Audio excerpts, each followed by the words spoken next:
ও বাংলাদেশের বর্তমান রাজনৈতিক পরিস্থিতি নিয়ে আলোচনা বা উত্তেজনা কোনোটারই রেশ কাটছে না। ঠিক এই রকম এক উত্তপ্ত পরিস্থিতির মাঝেই আজকে বাংলাদেশে পা রেখেছেন ভারতের নতুন রাষ্ট্রদূত দীনেশ ত্রিবেদী। তার এই আগমনের টাইমিং এবং আসার পর দেওয়া বক্তব্য নিয়ে ইতিমধ্যেই রাজনৈতিক মহলে নানা বিশ্লেষণ ও বিতর্কের চেষ্টা চলছে। প্রশ্ন উঠছে, তার এই সফরের পেছনে ভারতের মাটিতে অবস্থানরত শেখ হাসিনা কিংবা আওয়ামী লীগের কোনো যোগসূত্র বা বার্তা রয়েছে কিনা। একদিকে যখন কূটনৈতিক টেবিলে এই আলোচনা তুঙ্গে, ঠিক তখনই দেশের বিভিন্ন প্রান্তে হঠাৎ করেই রাজপথে সক্রিয় হয়ে ওঠার চেষ্টা করছে আওয়ামী লীগ ও তার সহযোগী সংগঠনগুলো। ব্রাহ্মণবাড়িয়া ও চট্টগ্রামের পর এবার গাজীপুর, গোপালগঞ্জ ও সাতকানিয়া সহ বেশ কয়েকটি জায়গায় বড় ধরনের শোডাউন ও মিছিলের ঘটনা ঘটেছে। আজকের ভিডিওতে আমরা বোঝার চেষ্টা করব, সরকার যখন স্থানীয় নির্বাচনে অংশ নেওয়ার ব্যাপারে এক ধরনের নমনীয়তার ইঙ্গিত দিচ্ছে, ঠিক তখনই এই রাজপথের উত্তাপ কেন? এই শোডাউনগুলো কি সাধারণ মানুষের স্বাভাবিক জীবনযাত্রায় কোনো বিশৃঙ্খলা তৈরি করবে? চলুন পুরো বিষয়টি একটু খতিয়ে দেখা যাক। বেনাপোল সীমান্ত দিয়ে সড়কপথে বাংলাদেশে এসে পৌঁছেছেন ভারতের নতুন হাই কমিশনার দীনেশ ত্রিবেদী।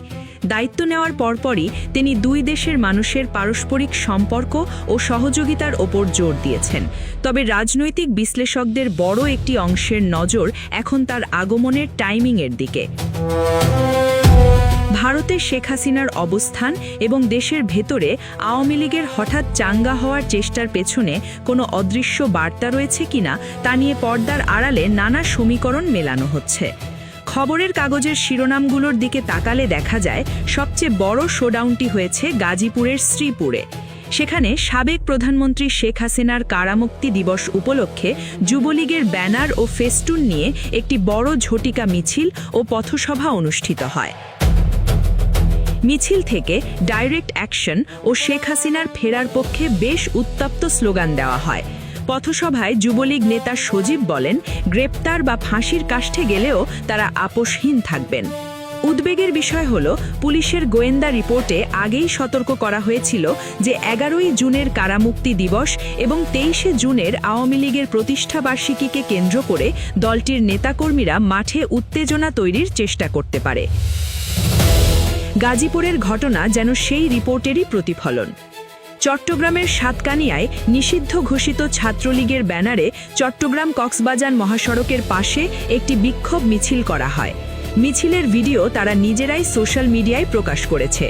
এই বিষয়ে সাতকানিয়া থানার ওসি জাহাঙ্গীর আলম জানিয়েছেন, ভিডিও দেখে জড়িতদের শনাক্ত করে দ্রুত আইনের আওতায় আনা হবে। অন্যদিকে গোপালগঞ্জের টুঙ্গিপাড়া উপজেলা আওয়ামী লীগের সহসভাপতি ও বীর মুক্তিযোদ্ধা জাহাঙ্গীর হোসেন শেখকে গ্রেপ্তার করেছে পুলিশ।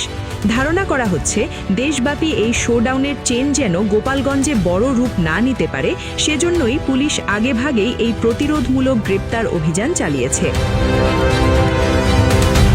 এর আগে নোয়াখালী বা ভোলাতেও আমরা একই ধরনের কঠোর অ্যাকশন দেখতে পেয়েছিলাম।